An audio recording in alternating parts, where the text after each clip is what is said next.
हम लोग कल कॉस्टिंग का क्लास शुरू किए थे। उसमें पहला क्लास था मटेरियल कॉस्टिंग का, कुछ इंट्रोडक्शन और उसके साथ कुछ टर्म्स। आज भी हम लोग कुछ टर्म्स ही पढ़ेंगे। यहाँ पे बहुत सारे टर्म्स होते हैं, उसमें से कुछ हम लोग कल डिस्कस किए थे। आज हम लोग बाकी टर्म्स को डिस्कस करेंगे। आज हम लोग शुरू कर रहे हैं स्टोर्स रिक्विजिशन नोट से। एक बार याद कर लेते हैं कल हम लोग क्या क्या डिस्कस किए थे। कल हम लोग लास्ट डिस्कस किए थे गुड्स रिसीव्ड नोट। उससे आगे जो डिस्कशन हुआ था वो था purchase order and purchase order के साथ purchase requisition end of course bill of material. ये चारों हम लोग कल डिस्कस किए थे। तो ये सभी था परचेस करने से पहले क्या क्या था। ओनली गुड्स रिसीव नोट जो है ये जब हम लोग जो सप्लायर्स है, सप्लायर्स के पास से जब हम लोगों को गुड्स मिलते हैं उसका बारे में यहाँ पे लिखा है। लेकिन जब गुड्स रिसीव्ड हो जाता है उसके बाद हम लोग जानते हैं कि गुड्स रिसीव नोट से हम लोग सीखे थे कि गुड्स रिसीव डिपार्टमेंट जो है वो ये रिसीव करते हैं और after receiving that they prepare a goods receive note and with that note one copy of note with one copy of this note they send this material to the stores department।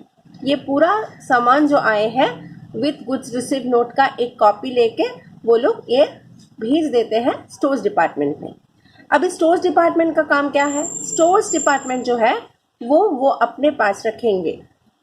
कब तक? जब तक ना production department उससे वो material के लिए demand करते हैं। तो अभी हम लोग आज का जो क्लास है वहाँ पे हम लोग करेंगे कि स्टोर्स में पहुँचने के बाद क्या क्या डॉक्यूमेंट्स लगते हैं। तो उसमें से पहला जो डॉक्यूमेंट्स है ये है स्टोर्स रिक्विजिशन नोट। बांग्लाते আমরা এটাকে বলছি মজুতের যাচনপত্র। बहुत बार ये क्वेश्चन आए थे, what is stores requisition note. तो पहले एक्सप्लेन कर लेते हैं।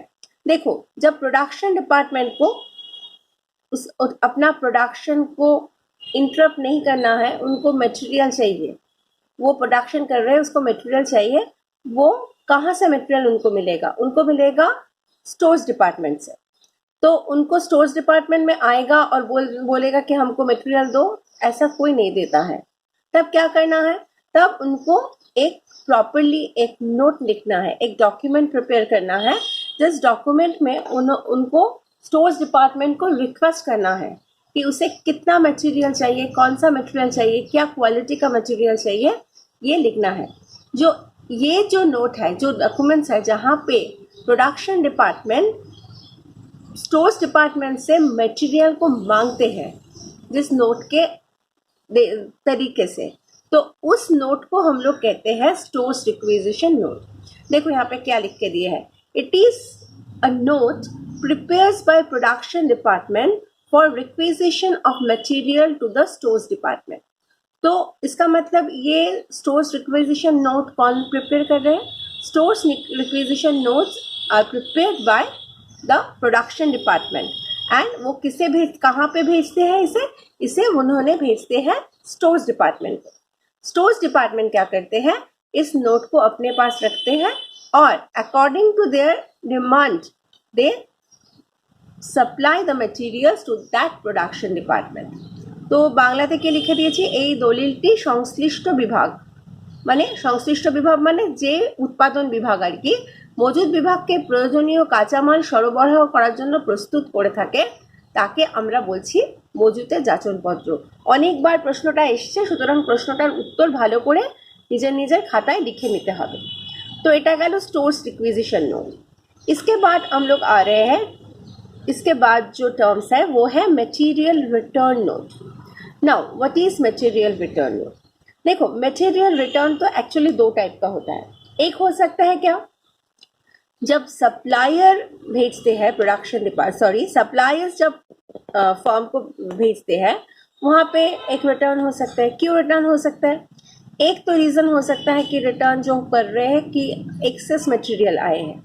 दूसरे रीज़न क्या ऐसे हो सकते हैं कि अकॉर्डिंग टू जैसे हम लोग ऑर्डर किए थे वैसा मटेरियल नहीं आया, या मटेरियल का quality is very poor. In that case the goods receiving department जो है वो सप्लायर्स को मटेरियल रिटर्न कर सकते हैं, उसे भी हम लोग मटेरियल रिटर्न नोट बोलते हैं। लेकिन सबसे अच्छा मटेरियल नोट कहाँ पे होते हैं?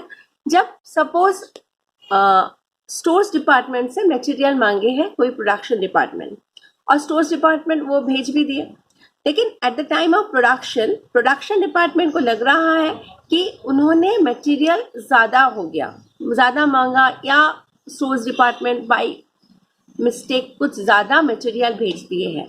उस टाइम पे क्या होते हैं, उस टाइम पे वो लोग उस मटेरियल जो एक्सेस मटेरियल है वो प्रोडक्शन डिपार्टमेंट को वापस करते हैं।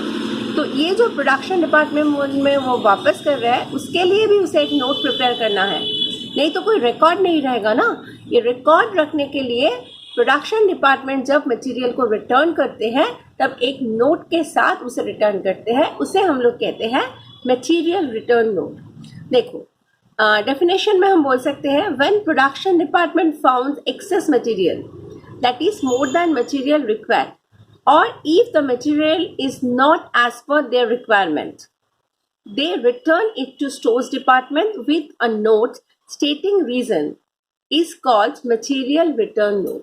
ঠিক है। আর বাংলাতে যদি আমরা বলি তাহলে কি বলবো, কাঁচামাল যদি অতিরিক্ত সরবরাহ করা হয় অথবা যদি খারাপ গুণমানের কাঁচামাল সরবরাহ করা হয় তবে সংশ্লিষ্ট বিভাগ ওই কাঁচামাল মজুদ বিভাগে ফেরত পাঠায় এবং সেই সংক্রান্ত একটি নোট পাঠিয়ে থাকে, তাকে আমরা মালপত্র ফেরত লিপি বলে থাকি। तो ये हो गया मटेरियल रिटर्न नोट।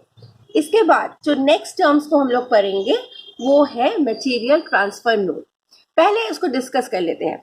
तो देखो लास्ट जो टर्म्स था वहाँ पे हम लोग बोले थे कि मटेरियल रिटर्न नोट मतलब वहाँ पे क्या हो रहा है, प्रोडक्शन डिपार्टमेंट देख रहे हैं कि ये एक्सेस मटेरियल है, तो एक्सेस मटेरियल जब है उन्होंने क्या कर सकते हैं, एक तो वो वापस करते सकते हैं स्टोर्स डिपार्टमेंट को।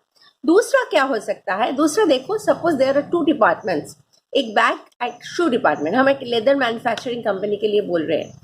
तो जो बैग मेकिंग कर रहे हैं उन्होंने स्टोर से कुछ मटेरियल्स लाए हैं, अभी वो देख रहे हैं कि उसके पास ज़्यादा मटेरियल हो गया, एक्सेस मटेरियल हो गया, तब वो क्या करेंगे, वो एक तो स्टोर्स को वापस कर सकते हैं, दूसरा क्या हो सकता है, उसके बगल वाला डिपार्टमेंट है शू मेकिंग डिपार्टमेंट, और शू मेकिंग बोल रहे हैं अरे भाई हमको तो मटेरियल चाहिए, तो ठीक है तुम अपना मटेरियल हमको दे दो, तुमको वापस करने का ज़रूरत नहीं है।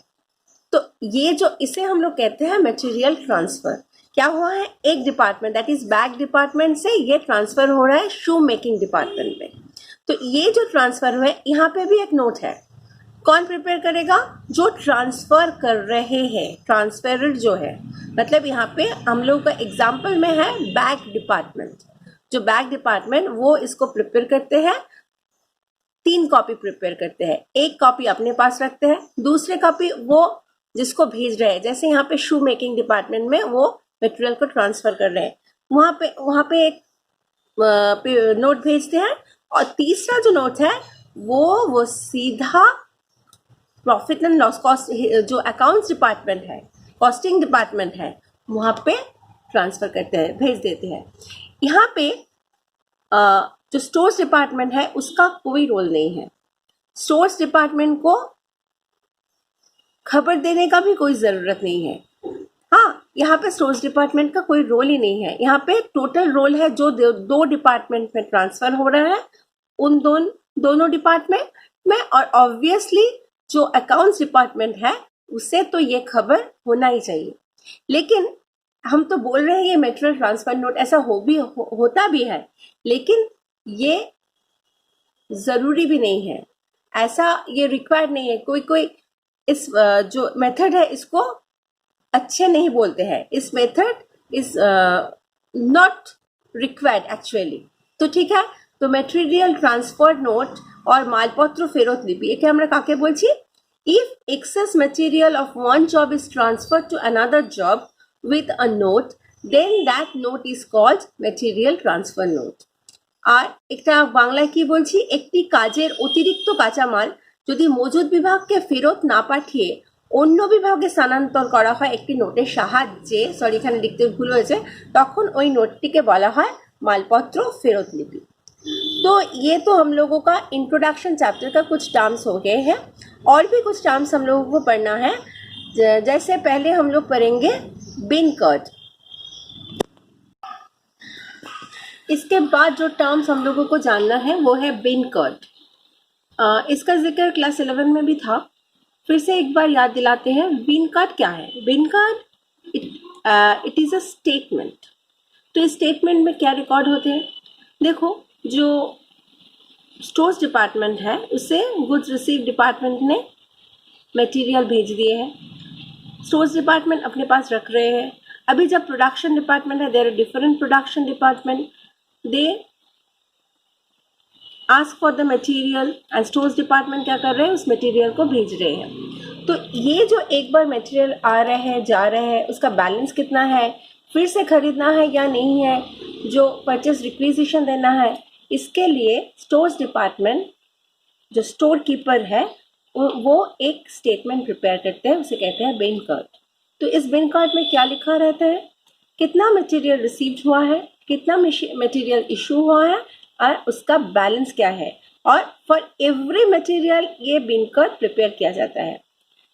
लेकिन तो इस बीन कार्ड में ओनली क्वांटिटेटिव वैल्यू रिकॉर्ड होता है। यहाँ पे कोई इसका जो वैल्यूज है, जो मनी वैल्यू है, वो रिकॉर्ड नहीं होता है। ओनली क्वांटिटी रिकॉर्ड हो रहे होते हैं इस बीन कार्ड में। तो इसका डेफिनेशन क्या है? बीन कार्ड का डेफिनेशन है, it is a statement prepared by stores department. कौन प्रिपेयर कर रहा है? Stores department. To record quantitative value of material received, issued and balance. Bin card হলো এমন একটি বিবরণী যার সাহায্যে মালপত্রের প্রাপ্তি, বিলি এবং জেরের পরিমাণগত উল্লেখ করা হয়ে থাকে। আচ্ছা, এখানে বিন কার্ডটা একটু লেখার বানানটা ভুল আছে, উপর থেকে বানানটা দেখে নিতে হবে, ঠিক আছে? তাহলে বিন কার্ড একটি বিবরণী যার সাহায্যে আমরা কি করি? মালপত্রের প্রাপ্তি, বিলি এবং জেরের পরিমাণগত উল্লেখ করা হয়। এবং এটা কে প্রস্তুত করে? বাংলাতে লিখে নিই, এটি প্রস্তুত করে হচ্ছে মজুদ বিভাগ। তো दूसरा जो है ये है स्टोर्स लेजर। ये भी बीन कार्ड जैसे ही है, जैसे बीन कार्ड है वैसे ये स्टोर्स लेजर भी है। तो ये जो स्टोर्स लेजर है, इस स्टोर्स लेजर भी एक स्टेटमेंट है, लेकिन बीन कार्ड के साथ इसका डिफरेंस क्या है? मेन जो डिफरेंस है, बीन कार्ड में ओनली क्वांटिटी रिकॉर्ड होता है, लेकिन यहाँ पे स्टोर्स लेजर में मनी वैल्यू भी यहाँ पे लिखा रहता है। हम लोग जब सम्स करेंगे इस स्टोर्स लेजर पे ही सम्स करेंगे, ठीक है? तब हम लोग और भी अच्छे तरह से समझ जाएंगे। तो ये स्टोर्स लेजर जो है, यहाँ पे हम लोग दो रिकॉर्ड करते हैं, quantity and money value of materials received, issued and balance.